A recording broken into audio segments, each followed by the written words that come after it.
Halo teman-teman, perkenalkan nama saya Sriwanti Zaluhu, saya kuliah di Astemik Budi Dharma Medan.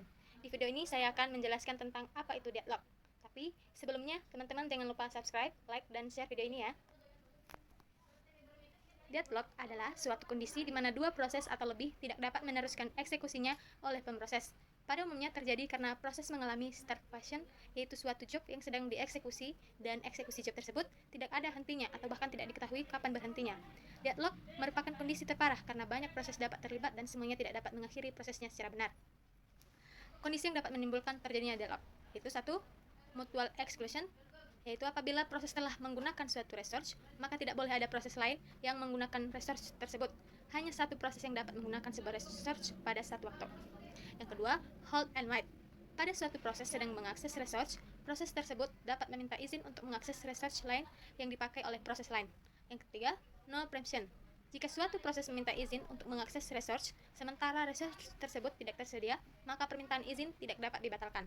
Yang keempat, circular wait. Jika proses PO sedang mengakses research RI dan meminta izin untuk mengakses research 2, dan pada saat yang bersamaan, P1 sedang mengakses research R2 dan minta izin untuk mengakses R1. Metode untuk mengendalikan deadlock.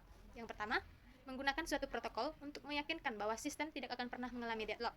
Yang kedua, mengizinkan sistem mengalami deadlock, namun kemudian harus segera dapat memperbaikinya. Yang ketiga, mengabaikan semua masalah dan menganggap deadlock tidak akan pernah terjadi lagi di dalam sistem. Adapun strategi untuk menghadapi deadlock dapat dibagi menjadi 3 pendekatan, yaitu 1. Mengabaikan adanya deadlock. Yang kedua, memastikan bahwa deadlock tidak akan pernah ada, baik dengan metode pencegahan dengan mencegah 4 kondisi deadlock agar tidak akan pernah terjadi. Metode menghindari deadlock yaitu mengizinkan 4 kondisi deadlock tetapi menghentikan setiap proses yang kemungkinan mencapai deadlock. Yang ketiga, membiarkan deadlock untuk terjadi. Cara untuk mencegah deadlock. Kalau masalahnya itu mutual exclusion, kita harus tetap menjaga research yang bersifat non-shareable, yaitu proses menahan sebuah research. Proses lain yang meminta research tersebut harus menunggu sampai proses melepaskannya. Jika terjadi pada perangkat input, output, dan berkas, maka sulit untuk menghindari mutual exclusion pada sumber daya non-shareable.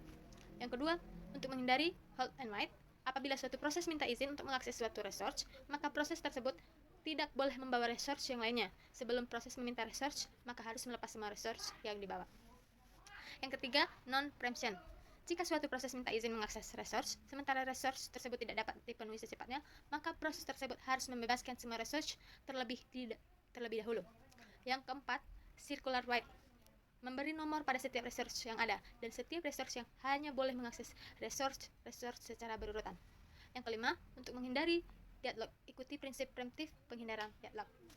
Demikian ya teman-teman tentang penjelasan deadlock. Semoga membantu teman-teman yang mencari tentang apa itu deadlock. Terima kasih sudah mampir di video ini. Bye-bye.